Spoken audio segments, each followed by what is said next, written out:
Chaque jour, Charles et Carole vous présentent la leçon de l'école du sabbat.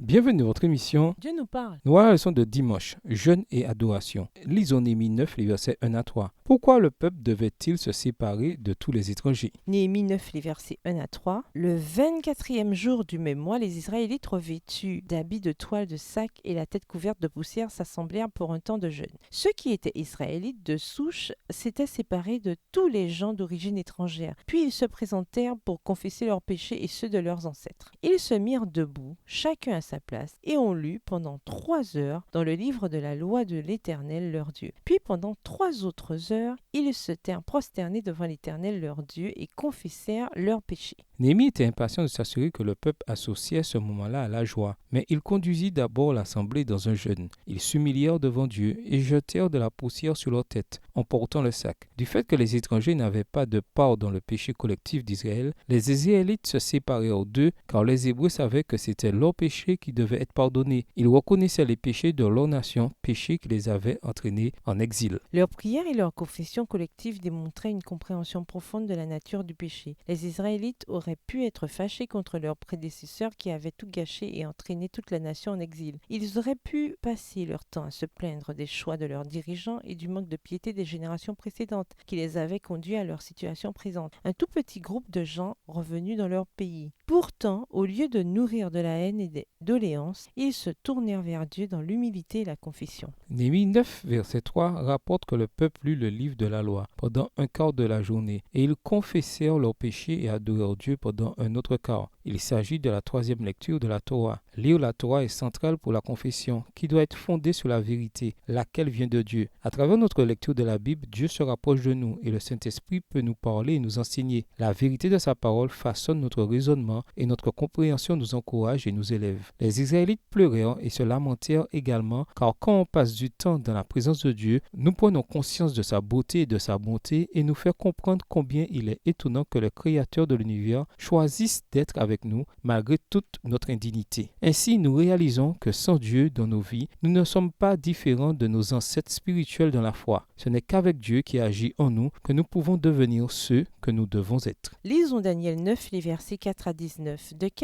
Lisons Daniel 9, les versets 4 à 19. De quelle manière sa prière s'applique-t-elle à nous aujourd'hui? Que devrait nous indiquer la réalité de cette mise en pratique sur le plan individuel et en tant qu'Église? Daniel 9, verset 4 à 19. Je priai l'Éternel mon Dieu et je lui fis cette confession. Seigneur Dieu grand et redoutable, toi qui gardes ton alliance et qui fais miséricorde à ceux qui t'aiment et qui observent tes commandements. Nous avons péché, nous avons commis l'iniquité, nous avons été méchants et rebelles. Nous nous sommes détournés de tes commandements et de tes ordonnances. Nous n'avons pas écouté tes serviteurs les prophètes qui ont parlé en ton nom, à nos rois, à nos chefs, à nos pères et à tout le peuple du pays. À toi Seigneur est la justice et à nous la confusion de face. En ce jour, aux hommes de Juda, aux habitants de Jérusalem et à tout Israël, à ceux qui sont près et à ceux qui sont loin dans tous les pays où tu les as chassés à cause des infidélités dont ils se sont rendus coupables envers toi. Seigneur, à nous la confusion de face, à nos rois, à nos chefs et à nos pères, parce que nous avons été contre toi. Auprès du Seigneur, notre Dieu, la miséricorde et le pardon, car nous avons été rebelles envers lui. Verset 10. Nous ne t'avons pas obéi, Éternel notre Dieu, nous n'avons pas vécu selon les lois que tu nous as données par tes serviteurs, les prophètes. Tout le peuple d'Israël a transgressé ta loi et s'est détourné pour ne pas entendre ta voix. Alors la malédiction et toutes les imprécations inscrites dans la loi de Moïse, ton serviteur, se sont déversées sur nous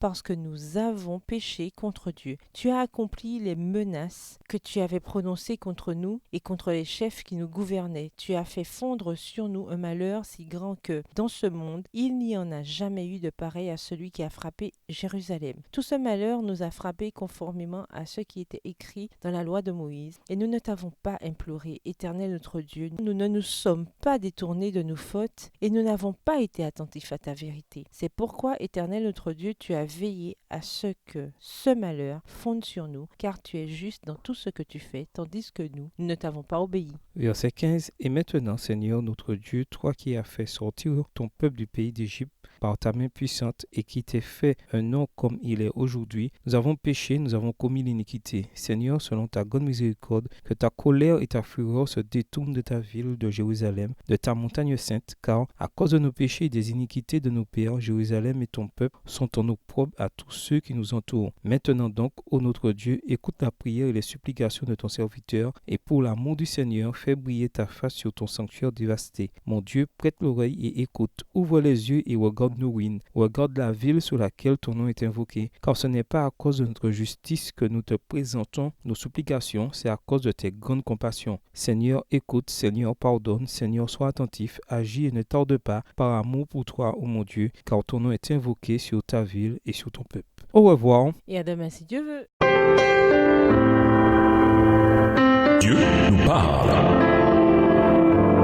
Chaque jour, Charles et Carole vous présentent la leçon de l'école du sabbat.